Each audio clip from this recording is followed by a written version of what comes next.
And now I'd like to introduce our first speaker, John Nichols. We are extremely pleased and honored to have John Nichols with us today. He's the national affairs correspondent for The Nation magazine and a pioneering political blogger who writes about politics. Nichols is a contributing writer for The Progressive and in these times, and the associate editor of Capital Times, the daily newspaper in Madison, Wisconsin. His articles have appeared in the New York Times, Chicago Tribune, and other newspapers, and are circulated internationally. He's quoted in numerous books, mentioned in debates on the floor of the Congress. Nichols is also a frequent guest on radio and television programs as a commentator on politics and media issues. I count myself as one of the lucky progressives in the Bay Area to hear him locally on local Pacifica outlet KPFA 94.1 on their Sunday show to shed light and cogent analysis on US politics and answer questions from listeners. He's the author most recently of Coronavirus Criminals and Pandemic Profiteers, Accountability for Those Who Caused the Crisis. And you can follow him on Twitter at Nichols Uprising, or this other URL that I'm not going to read out.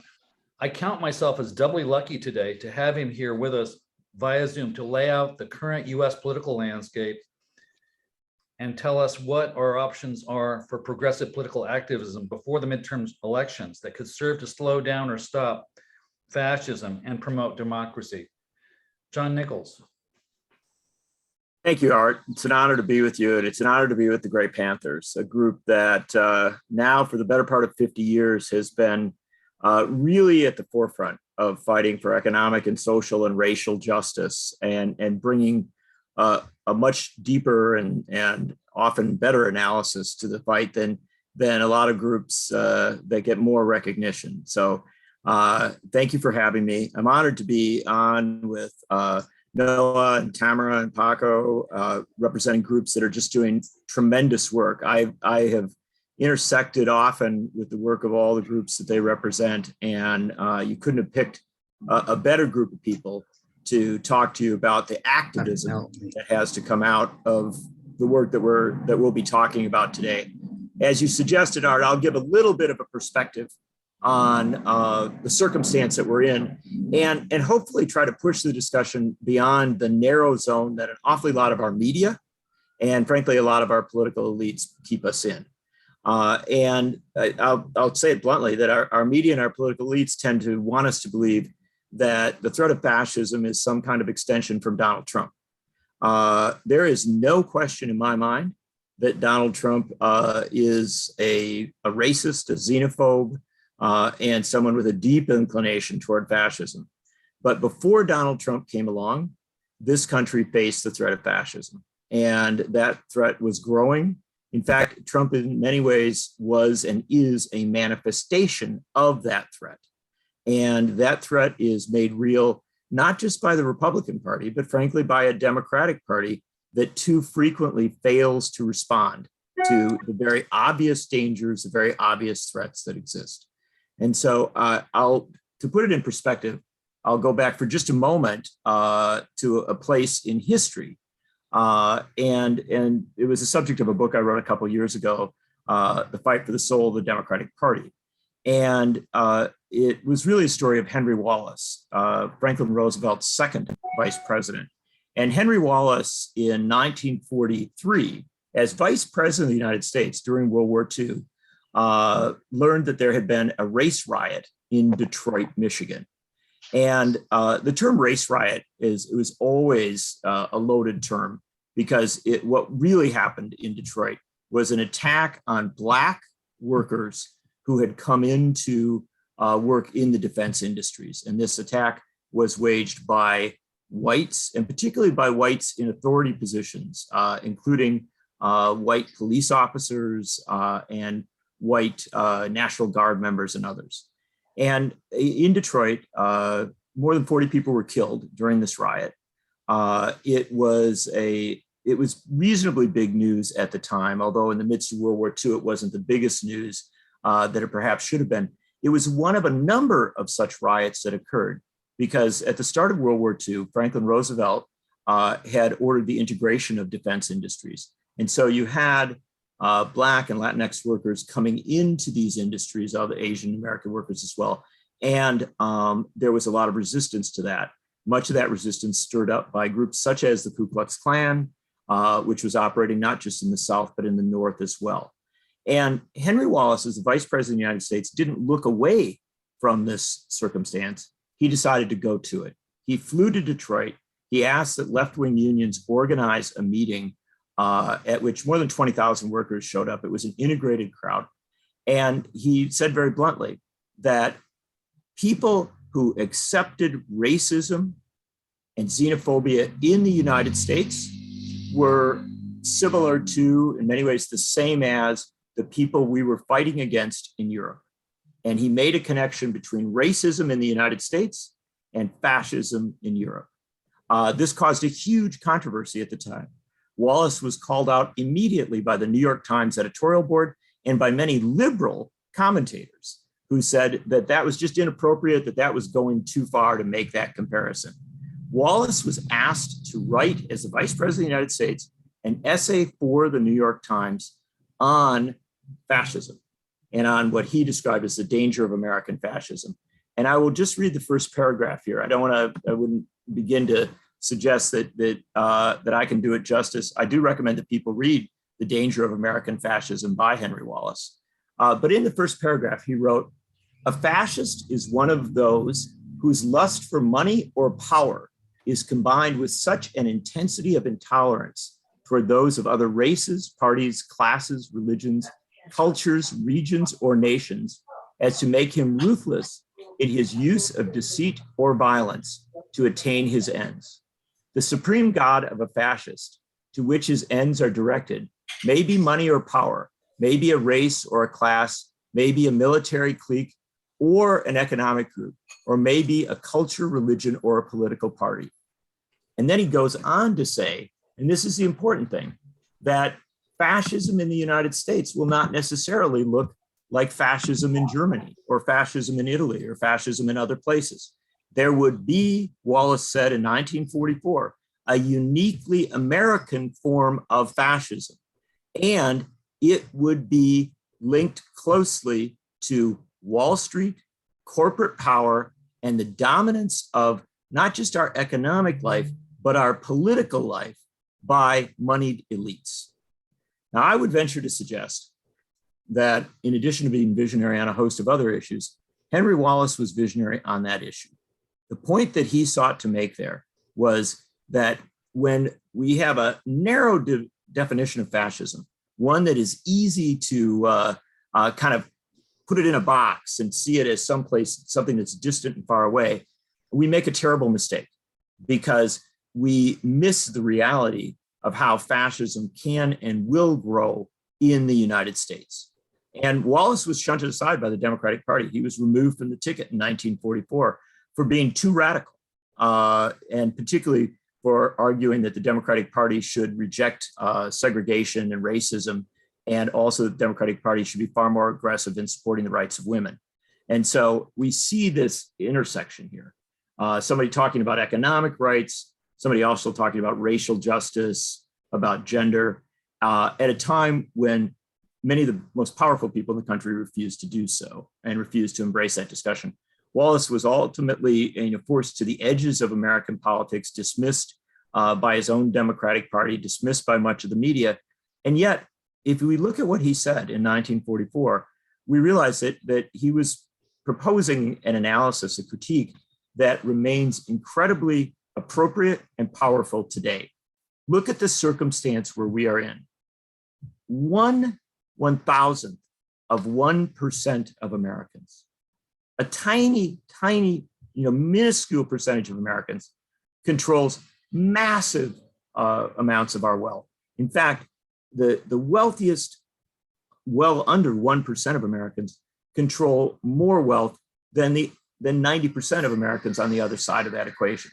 So what we end up in is with a situation that is much like what Wallace proposed, saying that we have this concentration of wealth, this concentration of power, and that it operates in our political sphere. It operates in our political sphere through money, and it operates through both political parties. But, and this is an important calculus to bring into our mix, it has operated in the Republican Party with a willingness to compromise with extreme racial prejudice, with extreme xenophobia, with a willingness to actually excite and energize a base of people who are violently and aggressively opposed to diversity, to an opening up of this country to all of its people, and also to democracy itself. Because of course, democracy itself is one vehicle by which the great mass of people can assert their will for a more economically, socially, and racially just country. And so what we have seen in the last 6 years since Donald Trump came onto the political scene is not Trumpism. It's not something that Donald Trump created. What it is a realization of what wise people have feared for a very long time would happen in this country. And that is that great wealth would align with forces that are willing to excite and energize racial and xenophobic division and an assault on democracy, and that combination would radically alter our politics and the direction of our country. And I would say that we've reached that point. We've reached the point that Wallace warned us about. Now, it's not the first time that we've reached it. We need to understand that there's always a push and pull, almost an accordion effect in this country. But if we understand that, what we should recognize is that we are now at a point where the threat is exceptionally real. And it is also driven by the fact that our democracy is dysfunctional. We don't have a fully recognized electoral democracy in this country in any sense. In fact, we trail far behind other countries around the world. This is an important thing to understand, that it is possible to win the presidency of the United States while losing the popular vote by, in the case of Donald Trump, 3 million in 2016. He lost by 7 million votes in 2020 and still claimed the victory. Analyses that we've done on some of the democracy projects I've worked on will tell you that someone could win the presidency of the United States with barely 35% of the vote of the American people. So 2/3 of the American people could oppose someone. And because of the Electoral College, someone else could end up, the loser, if you will, could end up as president. In the United States Senate, it's even worse.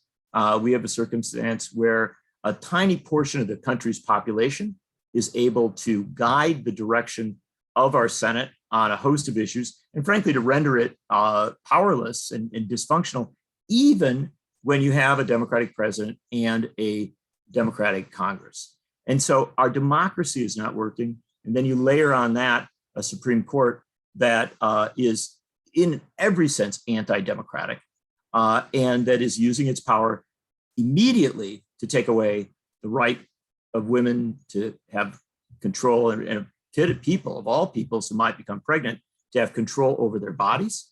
And that is only a beginning.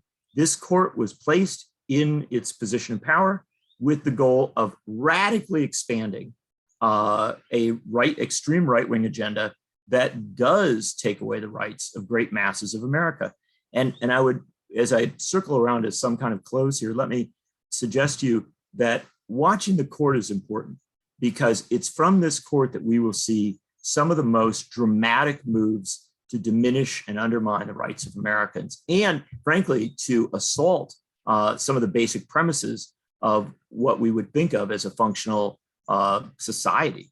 And one of the areas where our media, which does a terrible job of covering politics, the courts, and society, where our media fails to recognize is that this court, while it has already attacked the rights of women, while it has already attacked the rights of people of color, while it has already attacked all sorts of rights that we thought of as well established, it will come in ensuing sessions for the rights of LGBTQ people. It will come for the rights of other groups. Native Americans have already seen an assault. And one of the areas that doesn't get talked about much is that this court will take away labor rights.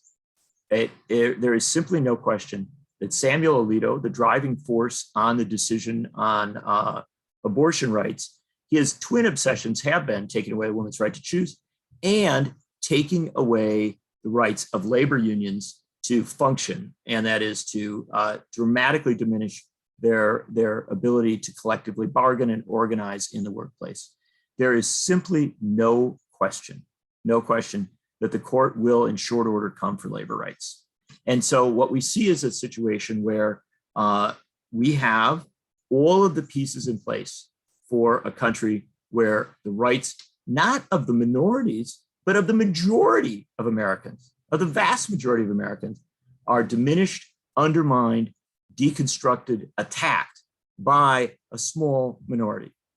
And that, my friends, is the outline of fascism. It by any measure, in any society, in any place in history, and in this country as well. So we're in a very, very dangerous place. It is a place where, and I mentioned briefly in some of the other speakers on this, this symposium that we'll be having, it's where their work becomes so vitally important, because groups like Our Revolution and Demand Justice and the Workers' Circle, what they're doing is going beyond, narrow party politics and moving into deep grassroots organizing, a deep commitment to kind of bringing people into this with a great deal of knowledge and a great deal of energy. And that's what we're going to need. It is absolutely certain that we're at a critical juncture in American history, and the next several years will decide whether this country has any possibility of beginning to realize its promise as a diverse and economically and socially and racially just society, or whether it will deny and radically attack that promise as a society that moves toward increasing oligarchy and authoritarianism. So with that, I'll be glad to take your questions and discuss anything on these topics, any place where people want to go. Thank you again for having me. Thank you so much, John, for those very interesting opening remarks. If you want to ask a question, please raise your hand either physically like this, or go to your reactions button and raise your hand by clicking on the raise hand function, as I just did myself. And if you're on the phone, it's *6, right? To raise your hand. And so you can, if you want to ask a question, go ahead, raise your hand in one of those ways, or you can put it in the chat. Hopefully, I'm going to ask our co-host to monitor the chat and do that. Now, if no one has a question right off the bat, I may ask one of the ones I prepared in advance. Is there anybody with a hand raised right now? Okay, Peter Frank, go ahead. Well, the question's easy, John. How do we get out of this mess? Rewrite the Constitution. I'll volunteer. That would. What's that? Did you just volunteer to do it? I'll volunteer my lawyer skills for that. I know you have great legal skills, and so I'm delighted to have you jump into action. Because, look, when you ask how do we get out of this mess, that's not a narrow, that anybody who comes to you and says, "Oh, I've got the easy answer for this. I know exactly how to do it." You should probably look at them with a little skepticism. If they actually convince you that you've got the answer, then you should quit everything else you're doing and follow them. Because I don't have that answer. I don't think there is an easy way out of this. What I do think is that we are up against some institutional realities that are pretty overwhelming. And I want to emphasize this. The Constitution of the United States, written in 1787 by all white men, there was not economic diversity. There was not obviously racial or gender diversity. There was not religious diversity. I mean, this is an incredibly narrow group of people. Was written to guard against popular governance. And that's not a secret. That was a well-stated reality of that founding document. And you know what? There are elements of the Constitution that I have great reverence for, but I got to tell you, it's been highly successful in making democracy difficult in this country. We now have a situation where in the last 22 years, we've had two presidencies that were initiated with a minority of the votes of the American people, i.e., most people voted for someone else for president rather than the people who came to power. In fact, in two cases, that of George W. Bush and Donald Trump, they came to power having lost to their nearest rival in that election. That didn't happen because the American people, got up some morning and said, "Oh, we want the second place finisher to become president of the United States."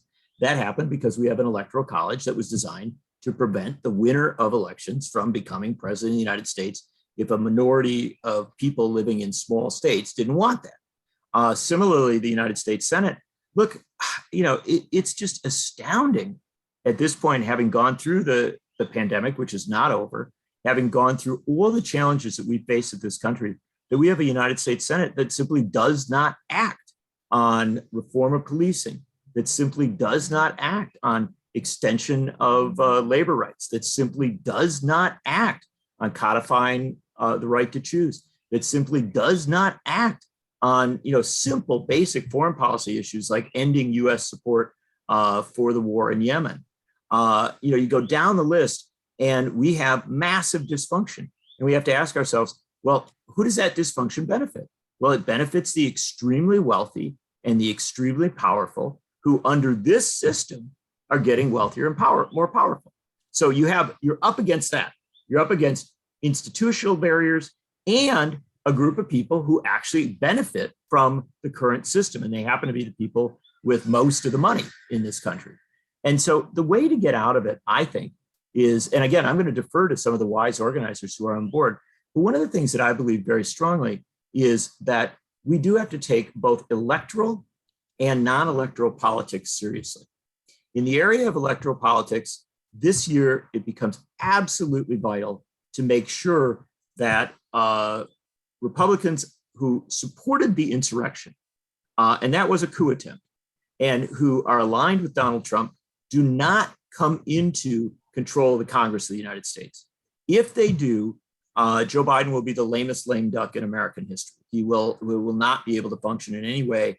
And the next 2 years, forget about 2024, the next 2 years will be a period of staggering chaos at the highest levels of our government, combined with a court that will be aggressively marching toward extreme right positions on economic and social and racial issues. And so that the election becomes important. And I'm not one of those people who comes around every 2 years and tells you this is the most important election in history. But what I will tell you is that this election, if it gives power to the people who literally invaded the capital of the United States and sought to implement a coup to install an illegitimate president, if they're given power, I do not imagine that they will cede that power structurally or in other practical ways. So the election becomes a big deal. But I would argue that if we narrow ourselves simply to the election, if we think that's the only thing that's going on, we fail millions of people who don't have time to wait for tens of millions of people who don't have time to wait for election results. And so there has to be a deep commitment to organizing on the local level and to providing the support that people need. And I'll quickly just say, what I mean by that is that I give an example from my state of Wisconsin. When the Supreme Court overruled abortion rights, the governor of Wisconsin, who is a Democrat, who's a relatively progressive Democrat, was faced with the reality that Wisconsin has a law that bans abortion immediately, right? It's an old, one of these ghost laws that's on the books. The governor of Wisconsin said that he will, A, work with the attorney general to seek to overturn that law, B, never appoint anyone as a district attorney or a prosecutor in the state who would prosecute that law, right? So he will not fill positions with appointees who will do that work. And C, that he will give clemency, i.e. a pardon, to anyone who's convicted under that law. Now that's a bold response. I have not heard so bold a response from Washington, from President Biden, or from many people in the Senate. But that's what we have to demand at the local and at the state level. And it goes beyond electoral politics. It goes to, in states like Texas, to saying that there have to be programs to protect people who are pregnant and to make sure they can get an abortion if they need it, and also to make sure that local elected officials do use their positions of power to stand in that gap, right, in that area of power between the federal and even the state government to make sure that people at the grassroots level are not harmed.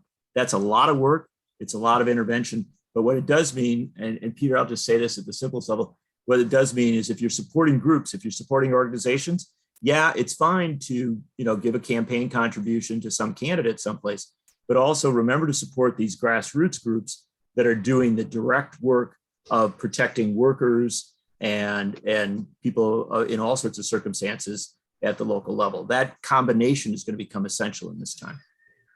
Okay, our next question is from Michael Lyon. Go ahead, Michael. Thank you.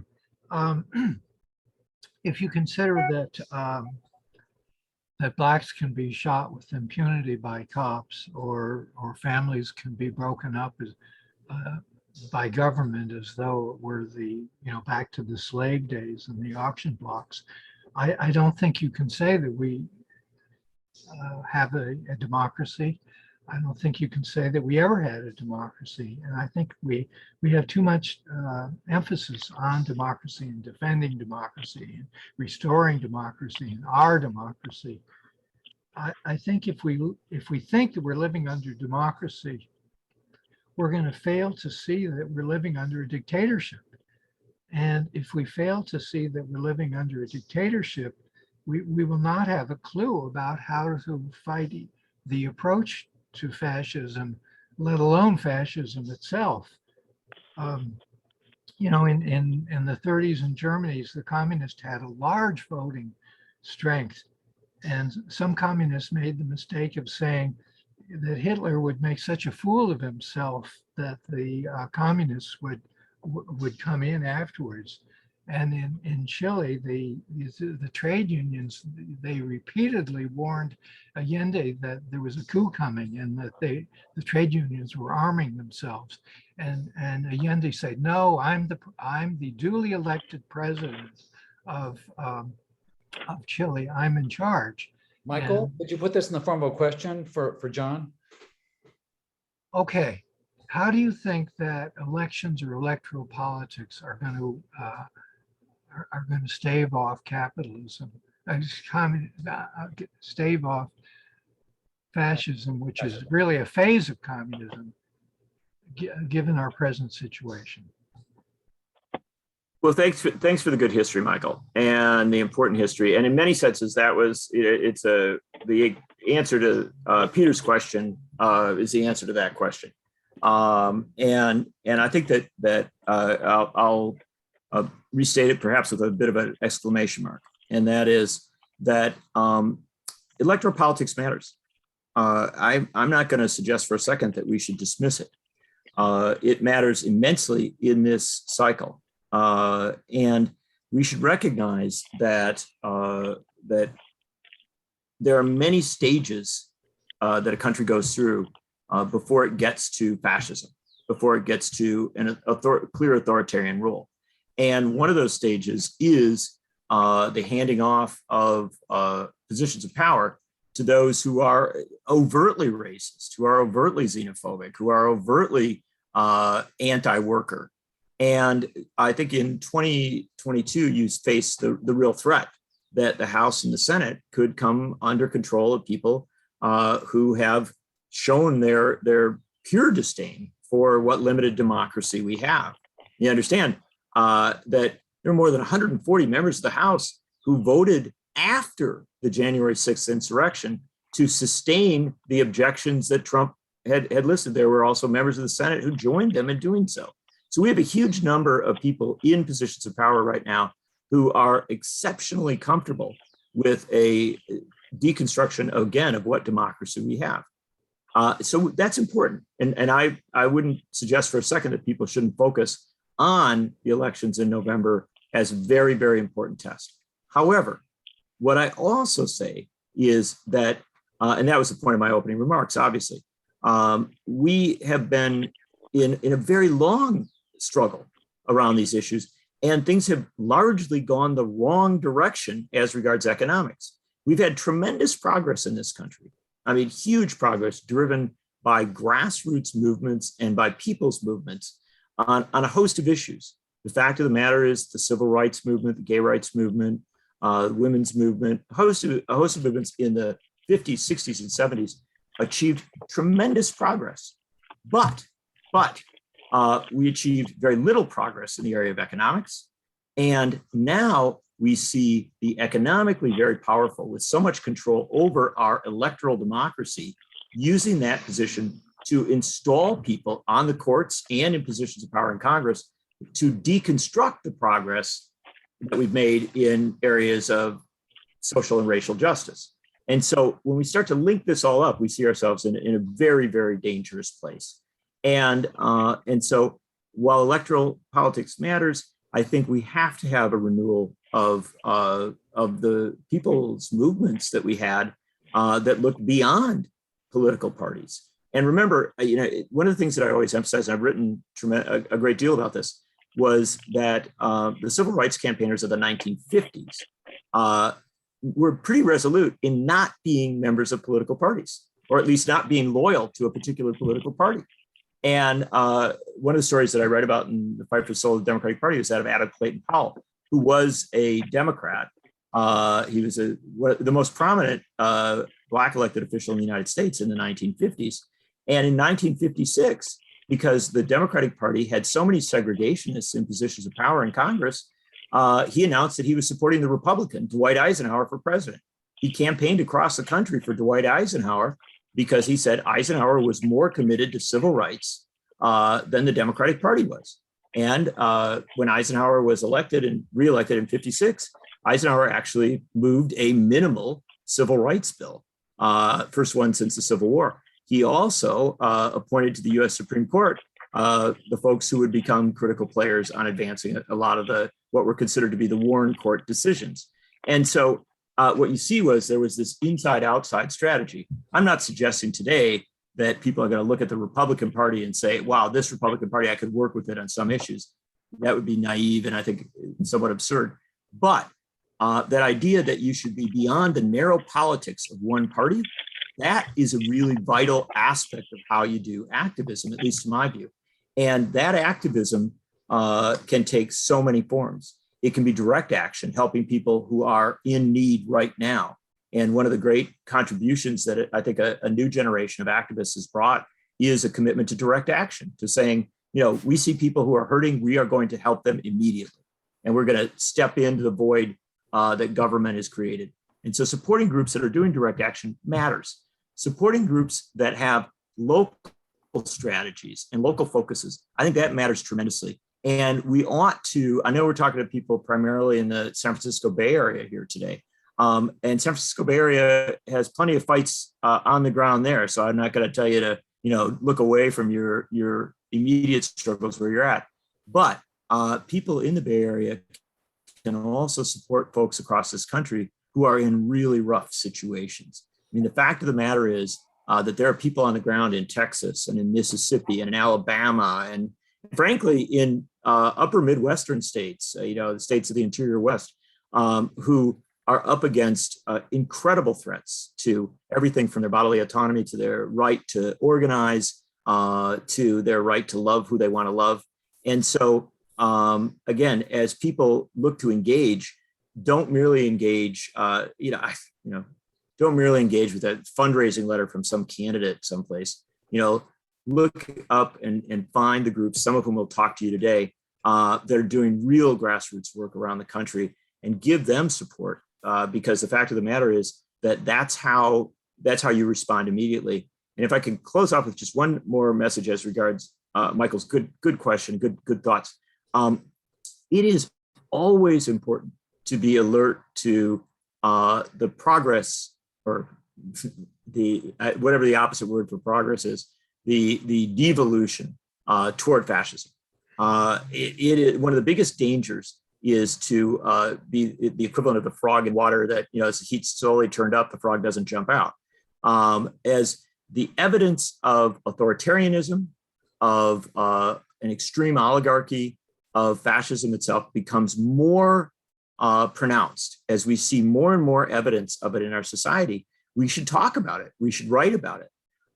We should be active as regards it, because the fact of the matter is that we have allowed this country to degenerate in too many ways, too rapidly, for too long as regards economic and social and racial justice. We've seen it go in the wrong direction. And we should not fool ourselves into thinking that that pattern will somehow stop with an election or with a particular turn of events. The fact of the matter is it's going to take a tremendous amount of organizing and a tremendous amount of activism and a tremendous amount of truth telling, of bluntly saying what's going on and why we should be concerned. And that's why I began with the Henry Wallace quote, because Henry Wallace spoke a lot of truth back in the mid 1940s. It did not benefit him politically. He ended up being pushed to the margins of our politics and really pushed out of a position of political power of any sense. And yet he was right. He was right to issue that warning. And he was right to say in 1943, 1944, that if we didn't address racism in the United States, ultimately, we would put ourselves on a path toward fascism. And I think in many senses, he's been proven to be correct by events of the last few years. You're muted, Art. Thank you. I'm gonna call You him got to unmute yourself, Art. All right. I'm going to take this opportunity to ask a question of my own, kind of a two-parter. There are lots of groups in this country that are pushing back against the trend we're seeing toward the right. Don't we need a strategic coming together of all those groups to form some sort of strategy that can unite the struggle and be a powerful counterpoint? And similarly, don't we also need a social movement? You mentioned social movement. Reverend Barber of the Poor People's Campaign, I think, was a hopeful sign, but we need a much larger scale, equal and opposite, countervailing social movement where we can use the majority that we are, that is opposed to what is happening. And you mentioned that, earlier, I believe. So what about strategy for the organizations opposed to fascism and having some real unity on that, and the need for a social movement? And how could that arise that would really, on the grounds, put pressure on the electoral system that would be hard to ignore? That's a great question, Art. And look, as a student and maybe even sometimes a scholar of fascism and authoritarian movements, I can tell you that they thrive on division. They thrive on an opposition, the other side, being pulled in many, many different directions. And they also thrive on chaos, right? And the interesting thing is that the chaos feeds into the division. And I'm not talking about division where people disagree. I'm saying among people who strongly agree that they want to fight against oligarchy, against authoritarianism, and against fascism, they're often going in many, many different directions. They aren't going in many, many different directions because they're egotistical.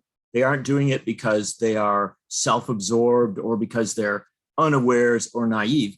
They are doing it because the house is on fire, right? And the problem is, in this circumstance, we have so many houses that are on fire that groups, good groups, vital groups, are being pulled in all sorts of different directions. And they're being told, look, we have people who are hungry.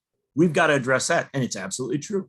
We're being told that people are losing their right to choose. We have to address that. Absolutely true. We're being told that unions, despite the fact that we have a wonderful explosion of union organizing, that unions are being broken and busted and attacked all over this country. And we got to address that. And so all of these poles go in different directions, right? And that creates a chaotic sense where groups feel like, this is where we have to put our energy. This is where we have to put our energy. And I can't tell them they're wrong. How do you tell somebody to, make hunger less of a priority than racial justice, to make LGBTQ rights less of a priority than gun violence? You run through all of these things. And so I think that the biggest challenge we have right now is that we have a media system and a communication system in this country that has become increasingly segmented. And it tends to tell us about the issues that we are particularly interested in and alert us to those issues, and often not bring us into a place of connection.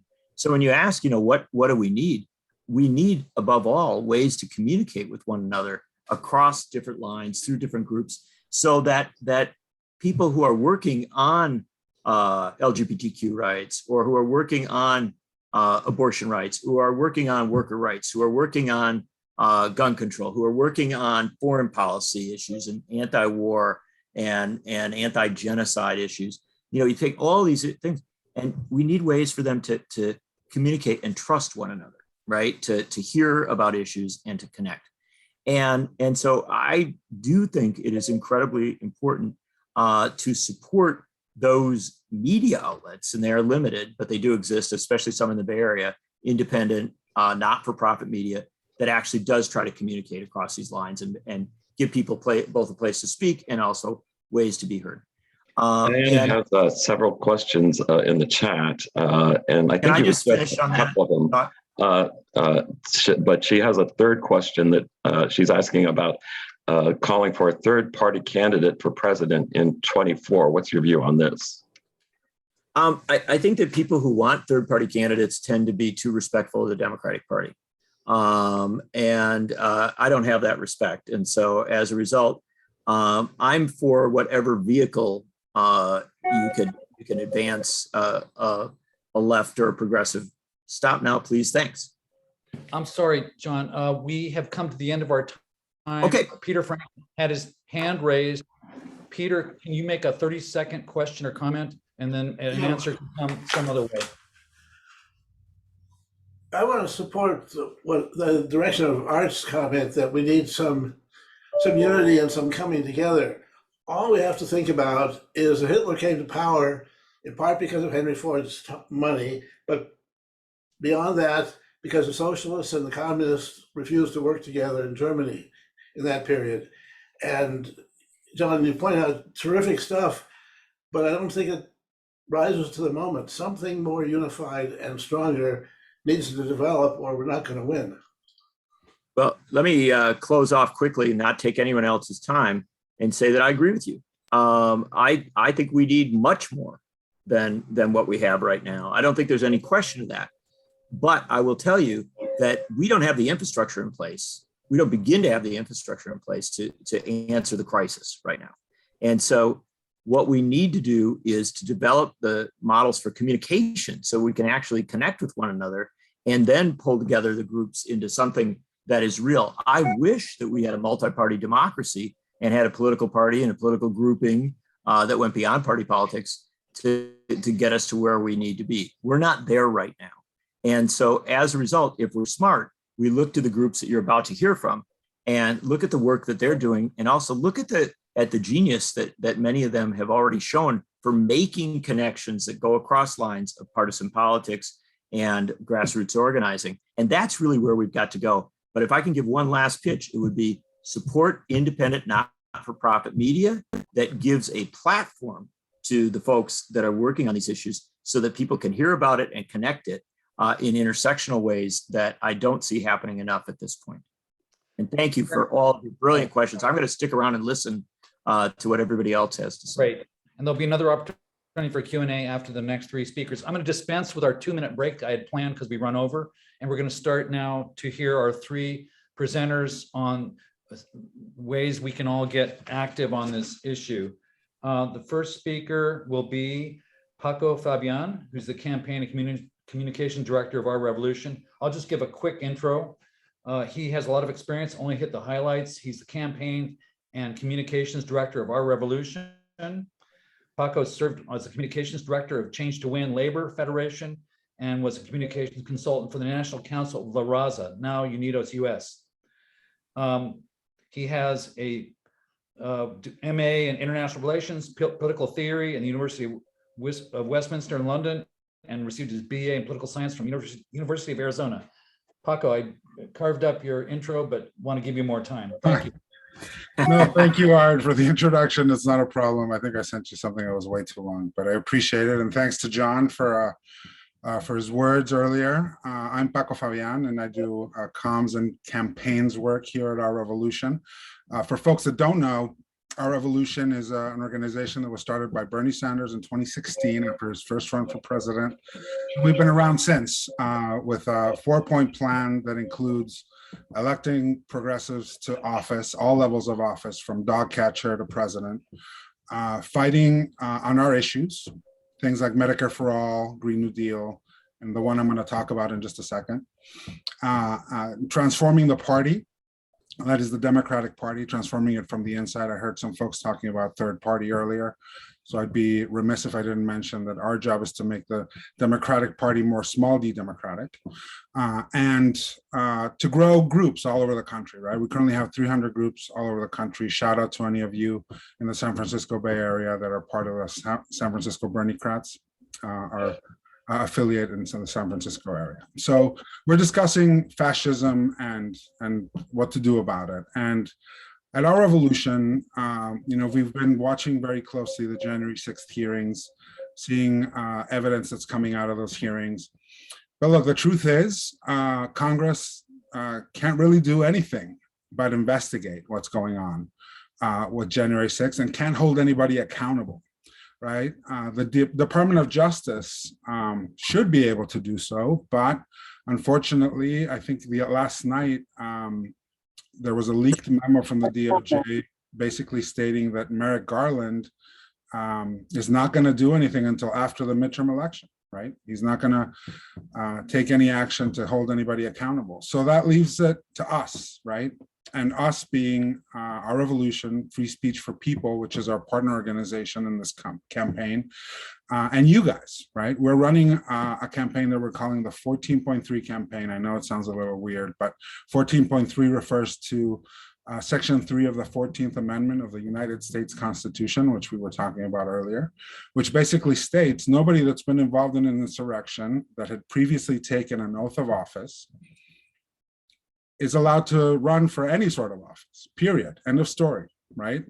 Just like the 14th Amendment lays out, the requirements for somebody to run for president, the requirements for somebody to run for Senate and for House. It also lays out a requirement that you not be an insurrectionist in order to run for office. And that is something that we are hoping to enforce. With Free Speech for People, we've been trying to chase down these insurrectionists, these fascists, right? Folks like Madison Cawthorn, Marjorie Taylor Greene, Andy Biggs and Paul Gosar in Arizona, and a few other folks in Pennsylvania. Not all of them congressional candidates, some of them that are running for state assembly. Doug Mastriano that's running for governor in Pennsylvania, right? And we've been filing complaints with secretaries of state and with boards of elections all over the country for asking the secretaries of state and boards of elections to do their job.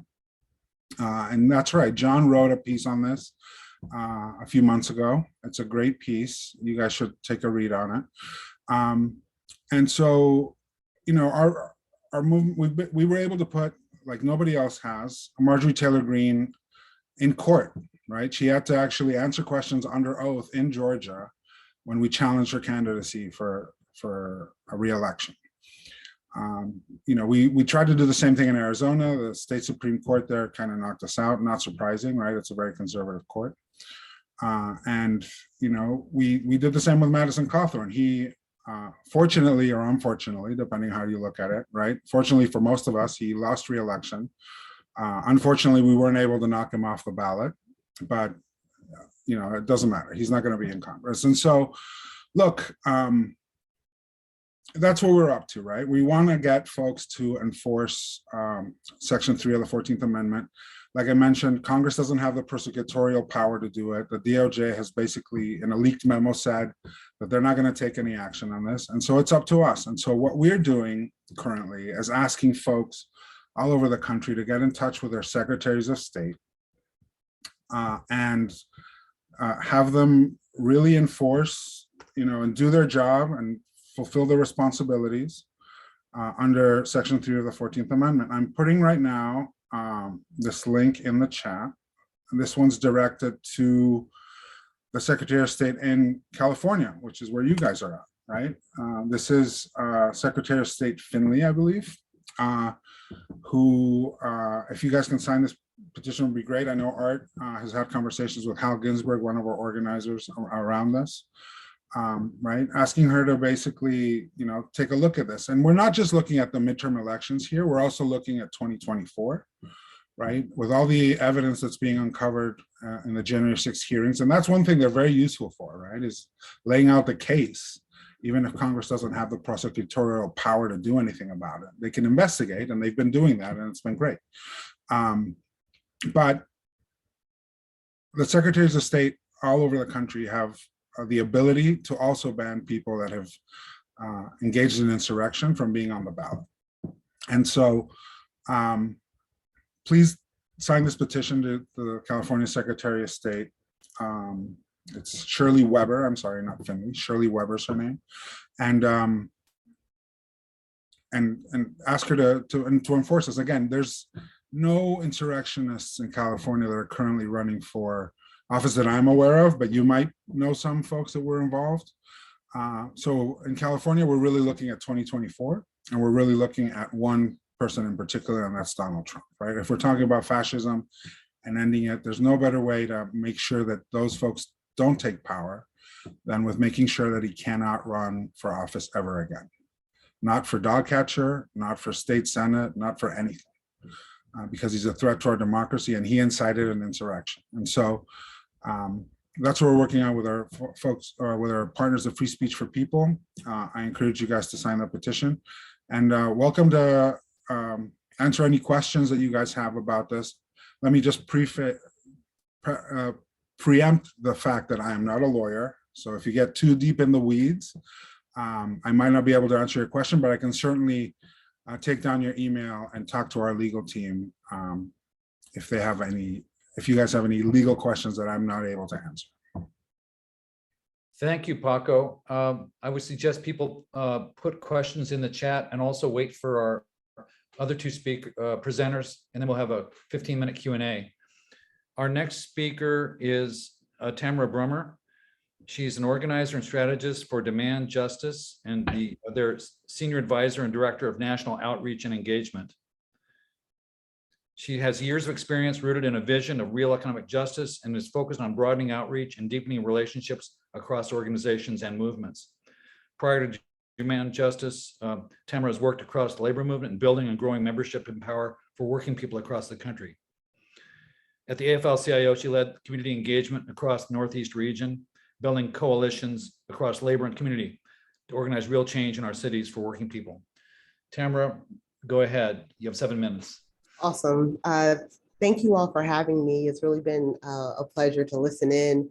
It's always nice to be in spaces where you don't really have to explain why we're here. Like, we know that the world is on fire. It's not about getting people to understand that there's a fire, but this is a conversation about how do we put the fire out. So I really appreciate this space and this conversation. So Demand Justice is an organization that was founded in 2018 with this radical vision that the Democratic Party needed to take the courts seriously.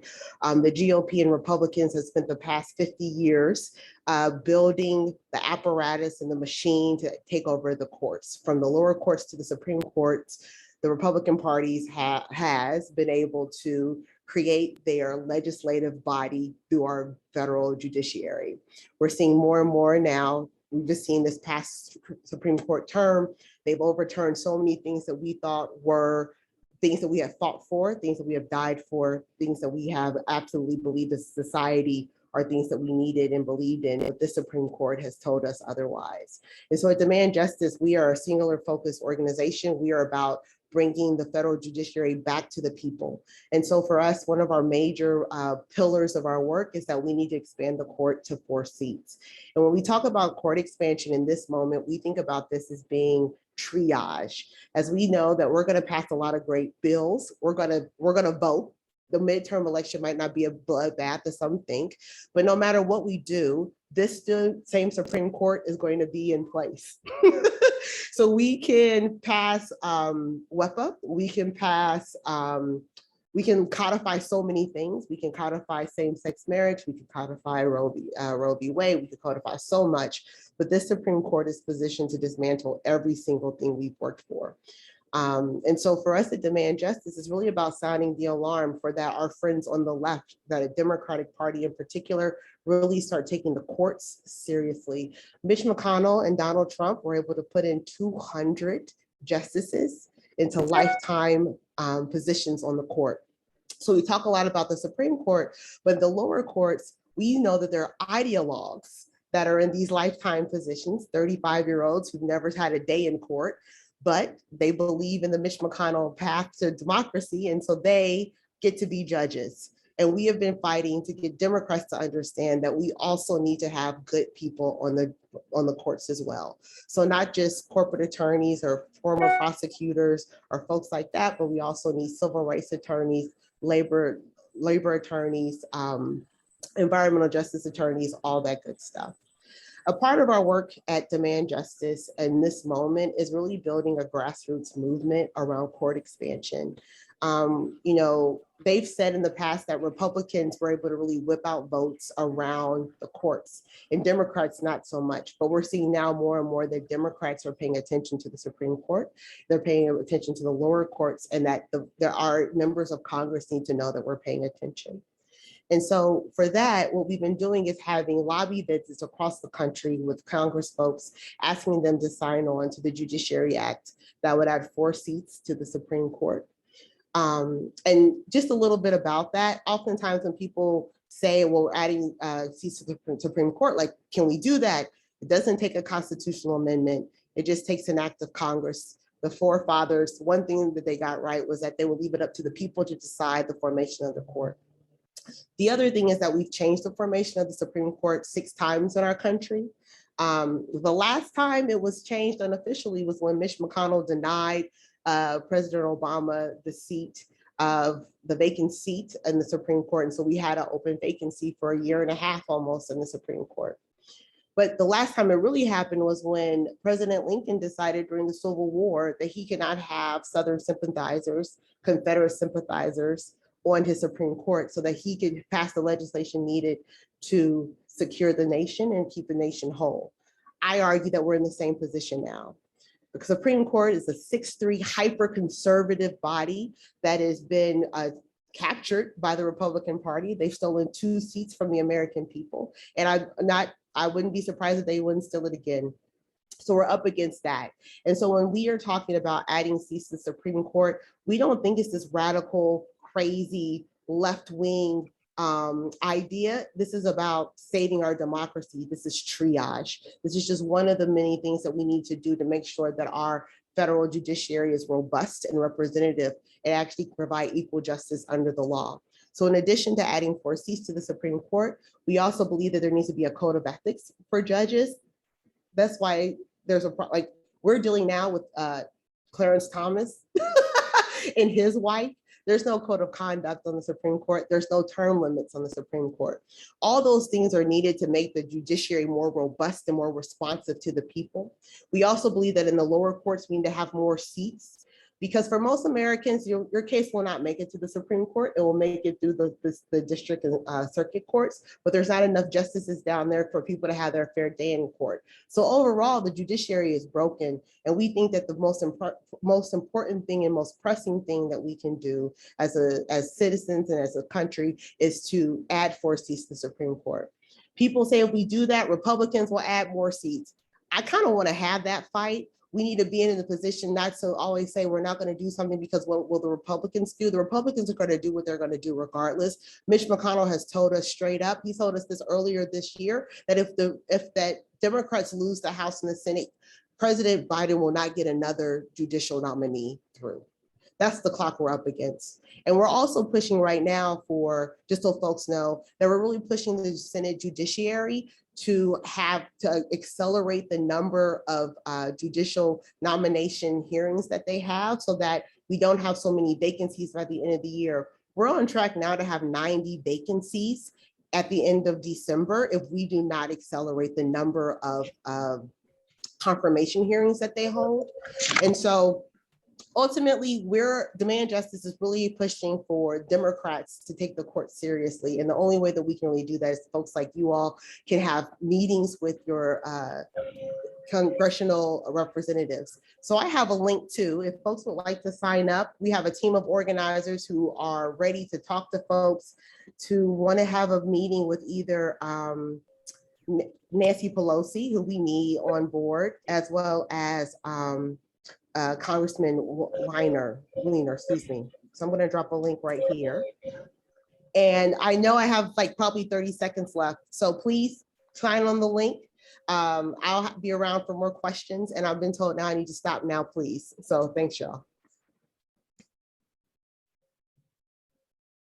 We have one more speaker, Matthew. Is there something, a point of order or something? Okay, so you have your hand up. You're getting ready for Q&A. Okay. Okay, our next speaker, I want to thank first Tamara Brummer and introduce our next speaker, Noah Barron, who's the social justice organizer for the Workers' Circle. Noah Barron is a lead organizer at Workers' Circle, a national secular Jewish social justice organization that's been demanding democracy and fighting fascism for more than a century. They are passionate about empowering everyday people. With them, Noah develops and implements campaigns of voting rights, workers' rights, and immigrants' rights, all with a racial justice lens. Noah also works to strengthen grassroots leadership in addition to supervising their college network.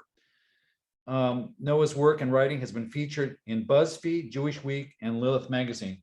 Go ahead, Noah. Thank you. Thank you for the introduction, Art, and thank you to all of you for having me. So, as my fellow panelists have pointed out, our democracy is just so clearly not working for all of us. And the current situation grows even more dire with a regressive court, dark money influencing candidates and elections, and the refusal of the Senate to end the filibuster. Before our very eyes, voter suppression and election interference have accelerated at a scale and at a pace not seen in generations. Just this past year, according to the Brennan Center, 393 bills have been introduced in 39 states that restrict the right to vote.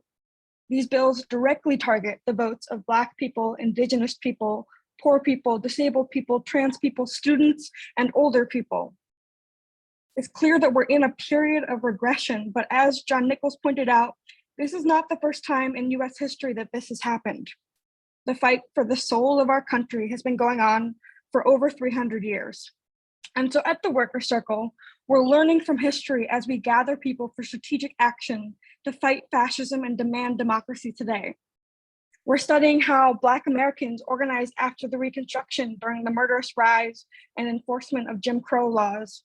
We're drawing on lessons from the Warsaw Ghetto, where Jews fiercely resisted the Nazis with their cry, "Mir sein and do, we are here." And we're learning from our own Workers' Circle history, both the prophetic and the problematic parts. And this is shaping how we do our work today. So we continue the fight. We're demanding a government that is truly of the people, by the people, and for the people. But so how are we doing this? We are strategically gathering people across the country in democracy circles to fight fascism together. Democracy circles are small groups of up to 7 people who reflect, discuss, create, and most importantly, take action together for social justice and for democracy. Circles across the state and across the nation are going to be linked to one another, as well as to effective grassroots action with partners like Black Voters Matter, the League of Women Voters, and maybe the Gray Panthers. Activism during times like these can feel really lonely and overwhelming, even for veteran activists like yourselves.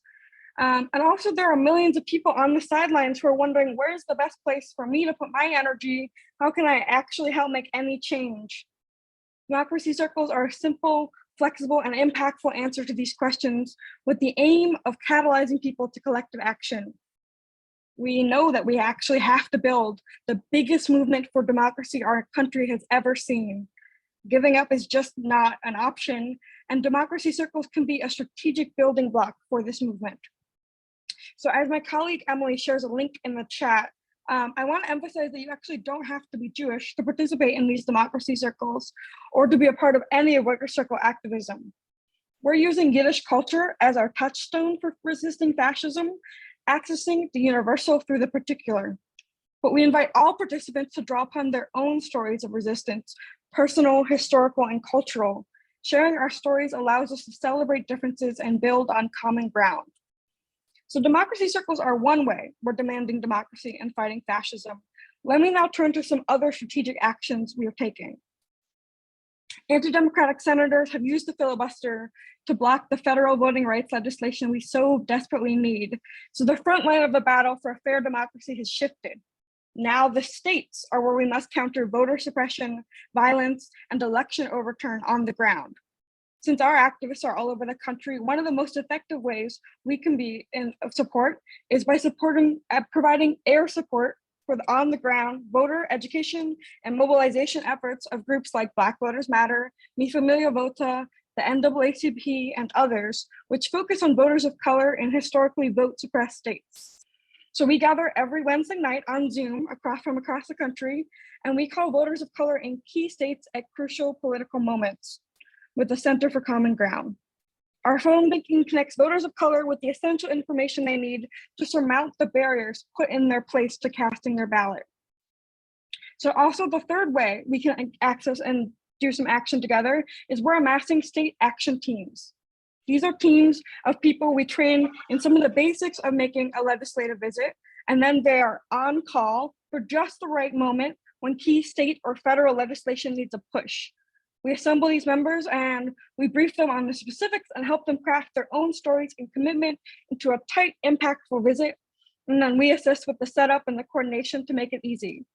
Our action teams have been remarkably intergenerational. A typical team has about 5 people, and it usually ranges across 4 generations.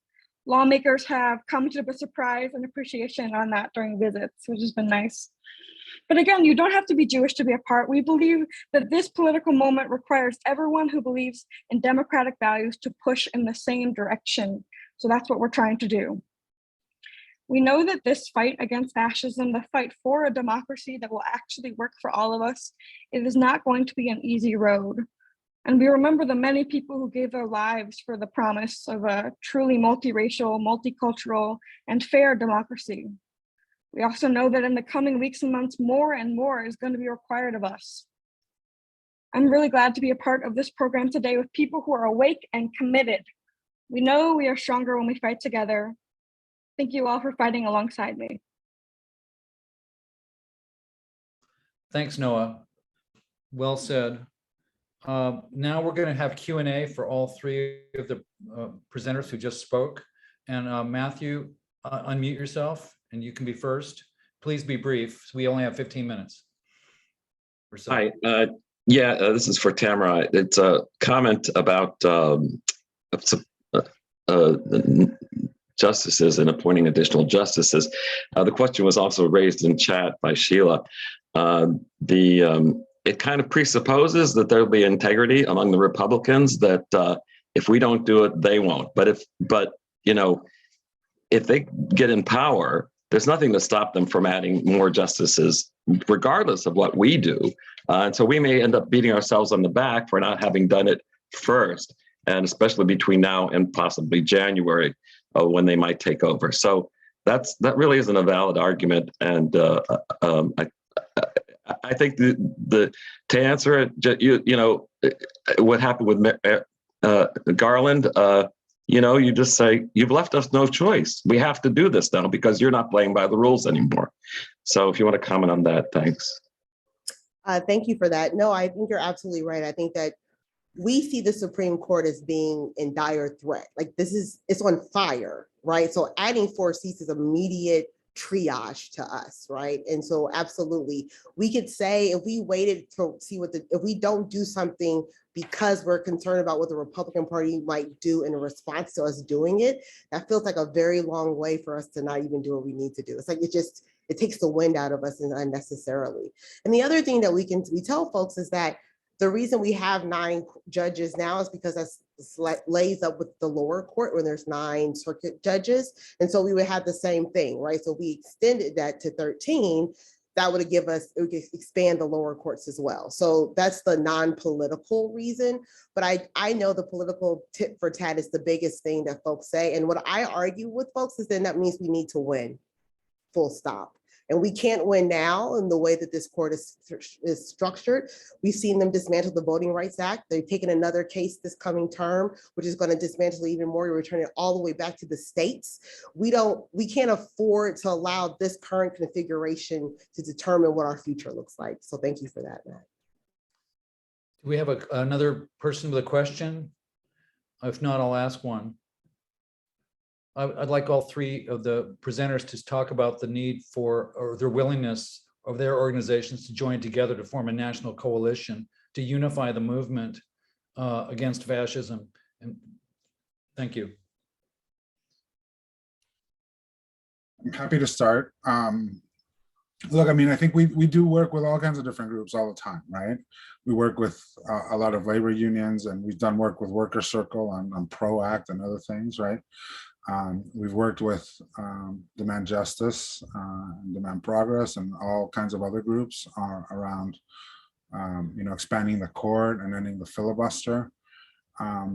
So, it's not a stretch, right? We work on coalitions all the time. The problem, I think, is going to be there's so much coming at us all the time, and there's so much coming at all kinds of different groups all the time. And we unfortunately can't do everything, right? We don't have unlimited funds. We don't have unlimited staff. And so that's, I think, the challenge, right? Is how are we going to sort of maximize our impact with what we have?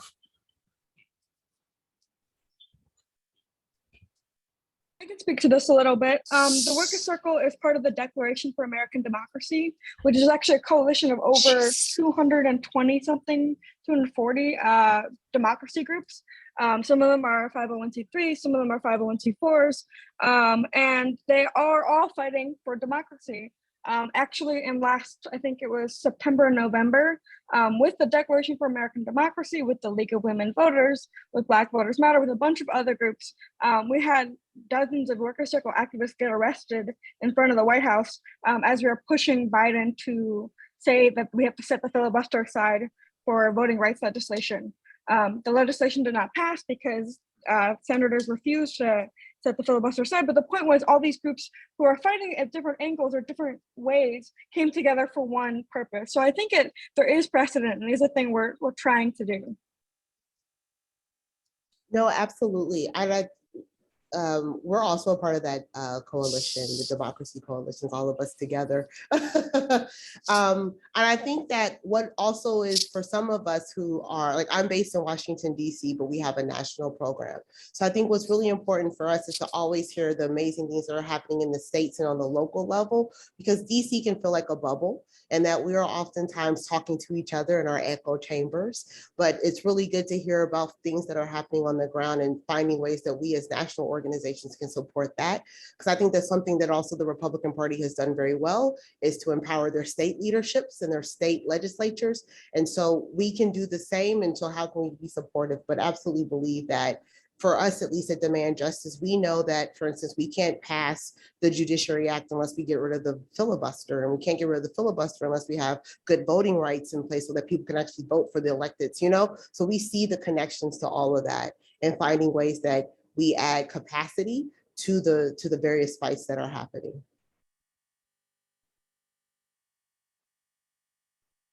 You're muted, Art. Okay, Karen, you're next. Yeah, maybe I missed this, and if I did, I apologize, but I hear expanding the courts, but I'm not clear on the number, and I don't understand why, when you pick a number, why that particular number, and then what's the process? That's a great question, Karen. We are advocating for 4 seats to be added to the Supreme Court. We are arguing on the political side that you've stolen 2 seats from the American people already. So that would give us the 2 seats you've already stolen, plus 2 more to give us back the balance on the left. That is our political answer. The other reason is that you could add 4 seats so that it would match up the number of district courts. So 4 district for, there would be 9, 10, 11, 12, 13 district courts, excuse me, and then there'll be 13 Supreme Court justices because Okay. Supreme Court justices oversee the lower court cases, right? So that would be the parity in that.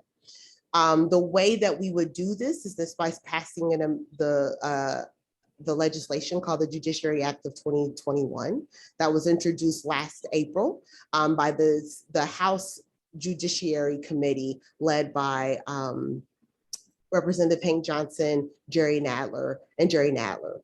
So that's how it is. It doesn't take a constitutional amendment or anything like that. That's why we think it's the most immediate reform. Some of the other reform changes might require constitutional changes, and we don't have time for that right now. We can cross that bridge when we get there, but most immediately, we want to add 4 seats. I hope that Thank answers you. the questions. Yeah. Yeah, thank you. Okay, if there's no more questions, Art, there are questions. There are questions in the chat. There are other questions. My question about the Supreme Court is, if we get those 4 additional appointments, what is the confirmation process? Are we going to lose in the Senate? How does that work? I don't know because we haven't gotten there yet. I think that's a great question. I think that we saw most recently with Ketanji Brown Jackson, the most qualified person we've ever put up for a Supreme Court just a seat. We saw how she got attacked. But the key is that this is not one-offs, right? So we need to make sure that we maintain a lot of things. To your point, I think, Diane, is that we need to make sure that we still have the Senate. We have to make sure we still have the presidency. So all those things need to happen. We know that this isn't going to happen overnight. Like we know that. But when we think about movement, in 2018, when we founded this organization, people thought that we were crazy left-wing radicals to say to add 4 seats.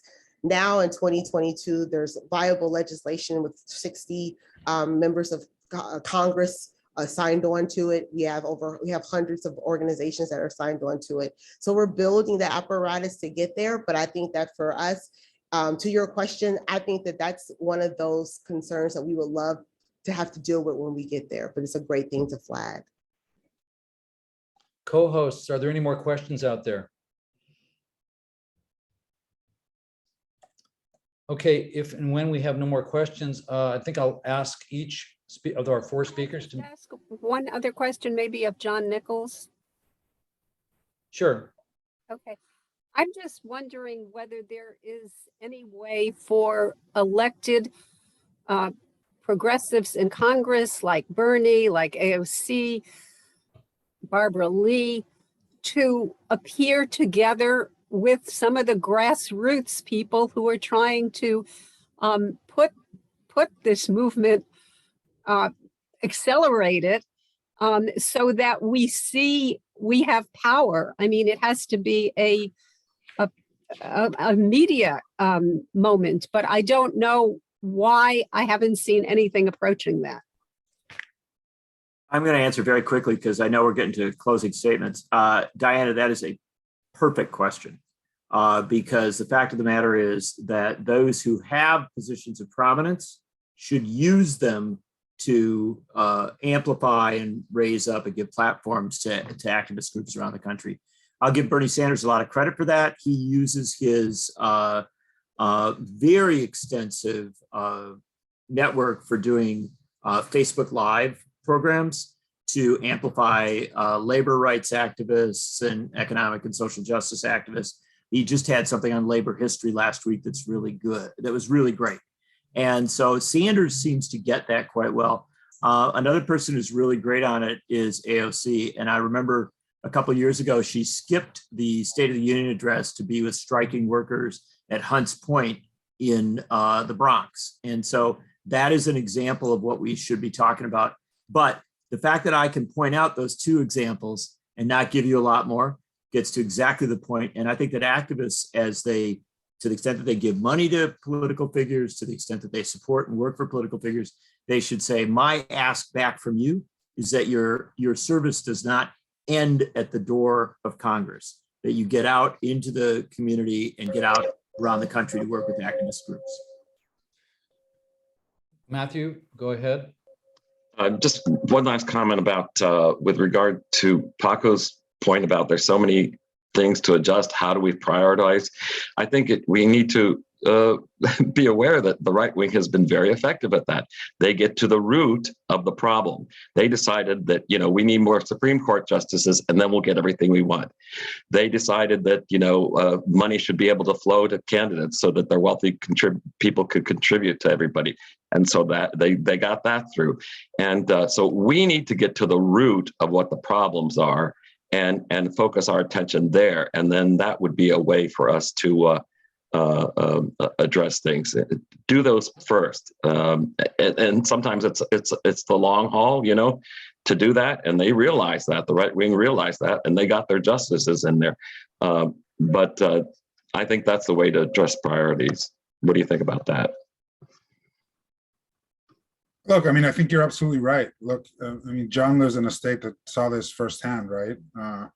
When their governor, whose name shall not be said, right, took office, he came in and the first thing he did was go after his political opponents, being unions, right? And shut down the union. It was crazy. They know how to use political power in a way that Democrats don't, right? They come in, they do what they said they're going to do, and they do it. Democrats come in and they look for consensus and try to bring the center in, and we're a big tent, and that's not working in this moment. Look at what Joe Manchin just did or didn't do, right?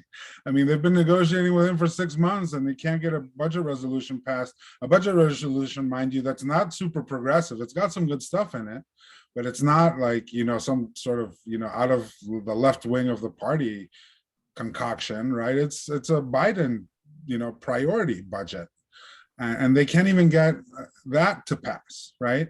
If Republicans take power, they do what they say they're going to do, and they do it come hell or high water, right? And we don't have that sort of determination, for lack of a better description, to get those things done, and we need to get our political leadership to get there.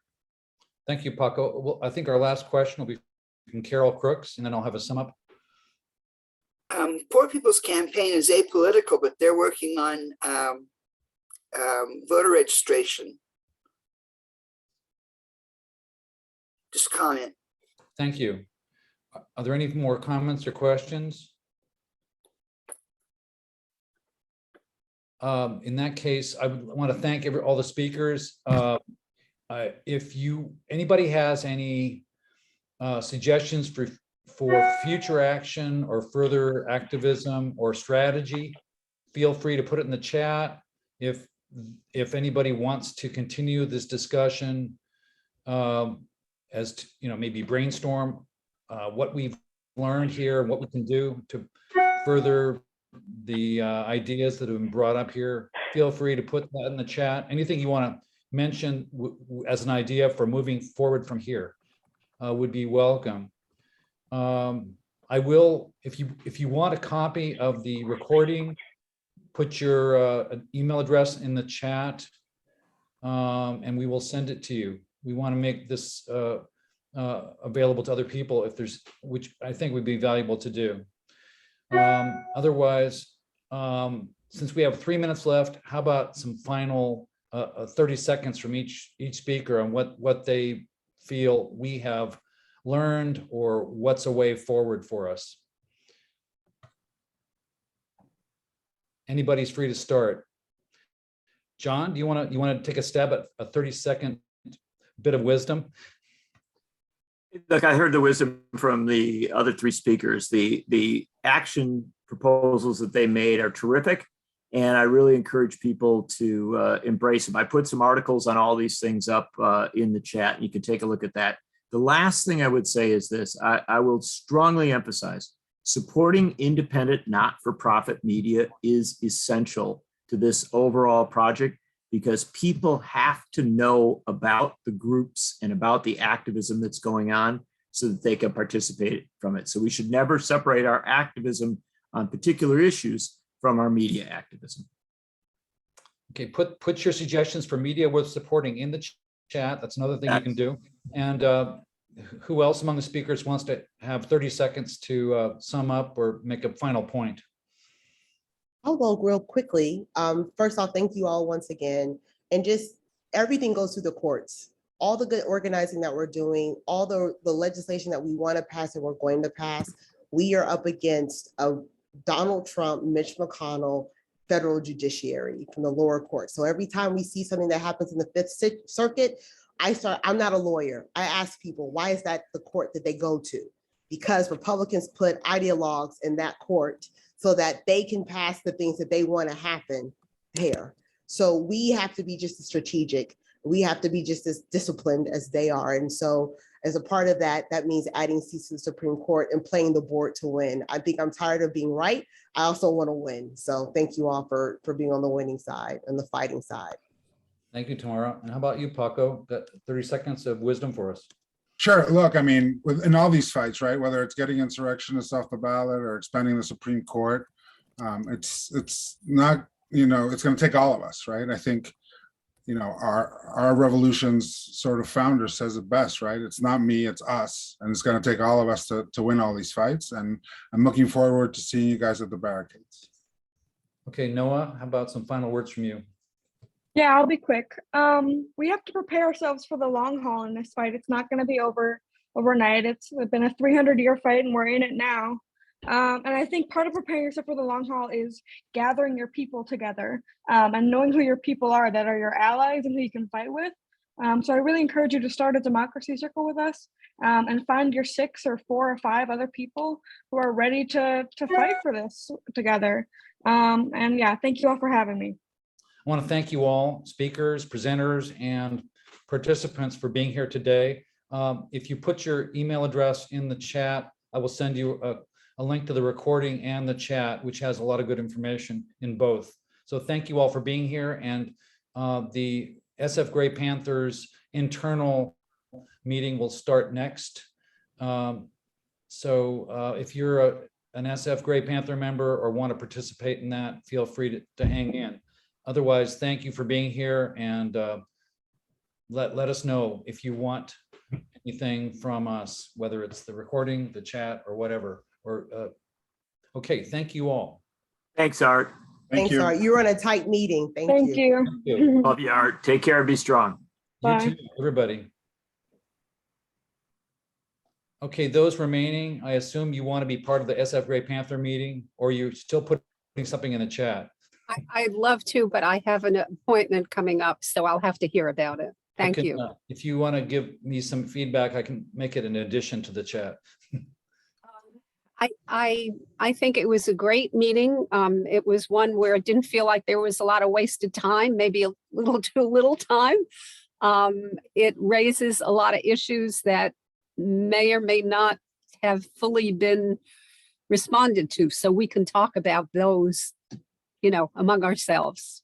Yeah, we can't save democracy in one 90-minute meeting. No, but just teasing out some of the logic to things. That's Sure.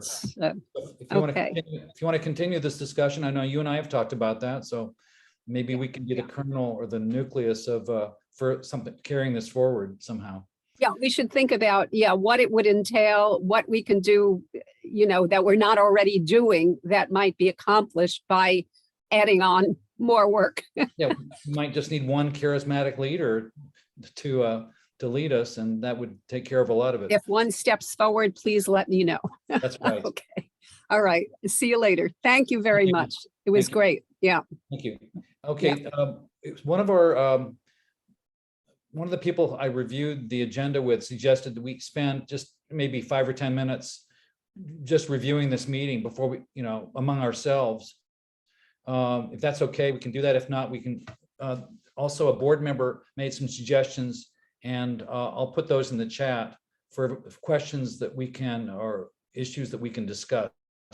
So if anybody wants to make like a quick comment about how this meeting went, or the content, probably more importantly, right now, we can do that for a few minutes, and then give everybody a chance to interact with the board, because this is the time for accountability between the members and the board. Are we keeping the recording on for this part of the meeting, or are we going to separate it? I can. Does anybody object to keeping the recording going?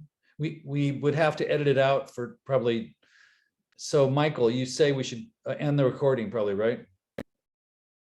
Okay, that's a nod. Okay, I'm going to stop it right now.